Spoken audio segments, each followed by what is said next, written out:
Stephen cave அப்படிங்கிற ஒரு நாம் மரணம் குறித்து எப்படி பயப்படுறோம், அதை தவிர்க்கிறதுக்கு நாம் சொல்லக்கூடிய 4 கதைகள் என்ன அப்படிங்கிறத பற்றி பேசியிருக்கார். பொதுவாகவே மரணம் அப்படிங்கிற ஒன்று மனிதனுக்கு ஒரு பயத்தை ஏற்படுத்தக்கூடிய நிகழ்வு தான். மனித வாழ்க்கையில் மரணம் என்பது ஒரு பகுதி. இன்னும் சொல்லப்போனால் பிறப்புக்கு எதிர்வினை இறப்பு கிடையாது. வாழ்க்கைக்கு எதிர்ச்சொல்லு தான் இறப்பு. இறப்பு என்பது தவிர்க்க முடியாத ஒன்று.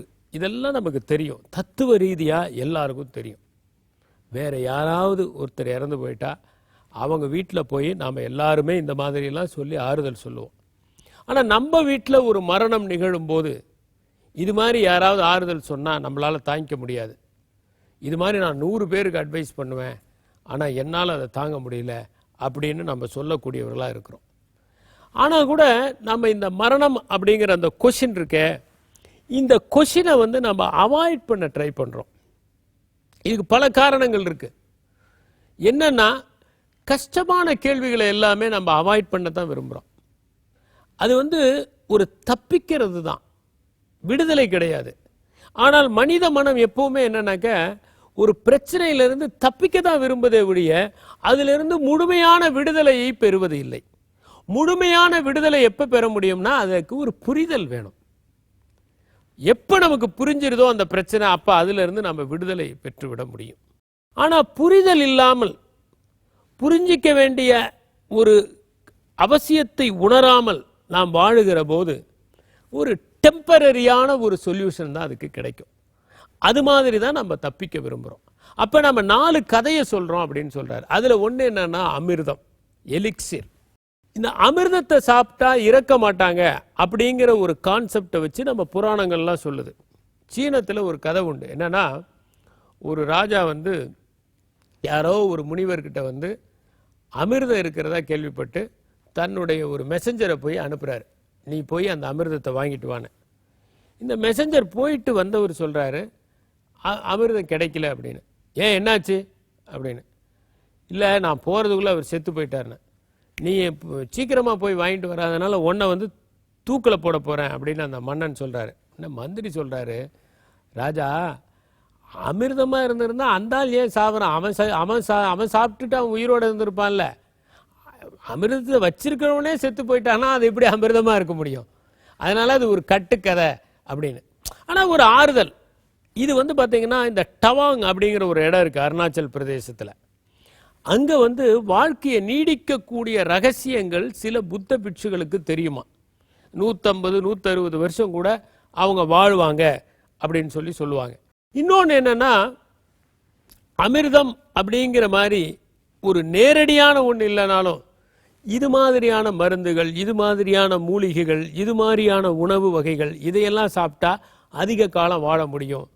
ஓரளவுக்கு டெம்பரரியாக அந்த மரணத்தை வெல்ல முடியும் அப்படிங்கிறது ஒரு விதமான ஒரு ஆறுதல். ரெண்டாவது என்னன்னா ரிசரக்ஷன், உயிர் தெழ முடியும். இன்னும் கூட சில பேர் நம்பிக்கிட்டு இருக்காங்க, இறந்து போனவங்க உயிர் தெழ முடியும்னு. சில உடலை அப்படியே பதப்படுத்தி வச்சிருக்கிறதெல்லாம் கூட உண்டு. இன்னும் சொல்ல போனால் எஜிப்சியன் மம்மீஸ்லாம் கூட அந்த மாதிரி ஒரு நம்பிக்கையில தான் பதப்படுத்தி வச்சாங்க அப்படின்னு கூட சொல்லுவாங்க. ஏதாவது ஒரு காலத்தில் அவங்க ஏதாவது ஒரு மருந்து கண்டுபிடிச்சி ரிசரக்ஷன் பாசிபிலிட்டி உண்டு அப்படின்னு. இப்போ பார்த்தீங்கன்னா நம்ம சயின்ஸில் அதை என்ன சொல்கிறோம், ஏஜிங் ப்ராசஸை கண்ட்ரோல் பண்ணுறதுக்கு என்ன மாதிரியான ஜெனட்டிக் என்ஜினியரிங் பண்ண முடியும், அதை பண்ணினோம்னா வாழ்க்கையை நீடிக்க முடியும். நாம் மரணம் இல்லாத வாழ்க்கையை அடைய முடியும். என்னென்ன காரணங்கள்னால நமக்கு டிசீஸ் வருது, டிசார்டர் வருது, உதாரணத்துக்கு ஹார்ட் ஃபங்க்ஷன் ஆகாமல் போகுது, லிவர் ஃபங்க்ஷன் ஆகாமல் போகுது, இதையெல்லாம் கண்டுபிடிச்சி அந்த டிஎன்ஏவை சரி பண்ணி அந்த ஜீனை சரி பண்ணி நாம் எப்படியாவது இதை மாடிஃபை பண்ண ஆரம்பிச்சிட்டோம்னா மரணத்தை ஒரு காலத்தில் வெல்ல முடியும் அப்படிங்கிறது ஒரு விதமான ஆறுதல். இன்னொரு ஆறுதல் மன ரீதியான ஆறுதல். இது என்னன்னாக்க, மனுஷன் அழிஞ்சு போகிறான், ஆனால் அவன் ஆன்மா அழியறதே கிடையாது. அந்த ஆன்மா தொடர்ந்து இருந்துக்கிட்டே இருக்கு. ஒருத்தருடைய ஆன்மா இறந்த பிறகும் தொடர்கிறது, அது வேறொரு உயிராக பிறக்கிறது ஆன்மாவிற்கு அழிவில்லை. இது ஒரு சந்தோஷம். உடம்பு தானே போகுது, நம்ம ஆன்மா என்னைக்கு இருந்தாலும் வாழும். ஏன்னா மனுஷனுக்கு வந்து செத்து போகிறோம் அப்படிங்கிற ஒரு விஷயத்தை நம்புறதே கஷ்டம். நாளையிலிருந்து நாம் இருக்க மாட்டோம் அப்படிங்கிற ஒரு விஷயமே நமக்கு கஷ்டம். அதனால என்னன்னா இந்த சோல் அப்படிங்கிற ஒரு விஷயம் ஒரு மிகப்பெரிய ஆறுதல். நாலாவது என்னன்னா லெகசி. இப்போ புத்தகம் எழுதுறது, எதுக்காக புத்தகம் எழுதுறோம்? நாம் செத்து போனாலும் நம்ம புத்தகம் வாழும். அது எங்கே வாழ போகுது? 4-5 வருஷத்துக்கு அப்புறம் தூக்கி போட்டுற போகிறான். எதுவுமே உலகத்தில் நிரந்தரமாக வாழும்னு எதுவும் சொல்ல முடியாது.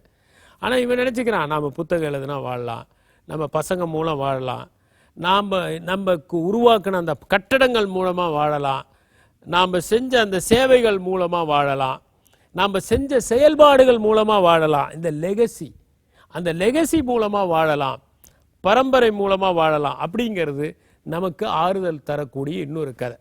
எப்படியோ நிறைய கதைகள். இப்போ சயின்ஸ் வந்து என்ன சொல்லுதுனாக்க, இன்னும் கொஞ்ச நாள் கழித்து நம்மளுடைய லைஃப்பை ப்ரொலாங் பண்ணுறதுக்கு தேவையான மெடிசன்ஸை பண்ணிடலாம். இப்போ சொல்கிறாங்க என்னென்னா, ஒரே இன்ஜெக்ஷனில் டயபெட்டிஸை க்யூர் பண்ணக்கூடிய அளவுக்கு மெடிசன் அட்வான்ஸ் ஆகலாம் அப்படின்னு சொல்கிறாங்க. இதெல்லாம் நமக்கு வந்து வாழ்க்கையை நீட்டிக்கக்கூடிய ஆறுதல். ஒரு வகையில் பார்த்தீங்கன்னா சயின்ஸ் வந்து நம்முடைய வாழ்க்கையை நீட்டிப்பதற்கான முயற்சிகளை செய்து கொண்டிருக்கின்றன. அதே நேரத்தில் அந்த சயின்ஸை மிஸ்யூஸ் பண்ணுறதுனால ஏற்படக்கூடிய அழிவுகள்னால ஆயுசு குறைஞ்சிக்கிட்டே போகுது, வாழ்க்கை முடிஞ்சுக்கிட்டே போகுது. அணு ஆயுதங்கள், அப்புறம் வந்து மாசு, இந்த மாதிரி விஷயங்கள்னால என்ன ஆகுதுன்னா இன்னொரு பக்கத்தில் சேதம் கூடிக்கிட்டே இருக்குது. இந்த ரைட் டைப் ஆஃப் பேலன்ஸ், எது த்ரெஷ்ஹோல்டு லெவல் அப்படிங்கிறத கரெக்டாக கண்டுபிடிச்சி நேச்சரை அந்த லெவலுக்கு மேலே எக்ஸ்ப்ளாய்ட் பண்ணாமல் இருக்கிற போது தான் உண்மையிலேயே நாம் வாழ்கிற வாழ்க்கை பயனுள்ளதாக இருக்கும். எவ்வளவு ஆண்டு வாழுகிறோம் என்பது முக்கியமல்ல, எவ்வளவு மகிழ்ச்சியாக வாழ்ந்தோம் என்பதுதான் முக்கியம் என்பதை நாம் கருத்தில் கொள்ள வேண்டும். நன்றி, வணக்கம்.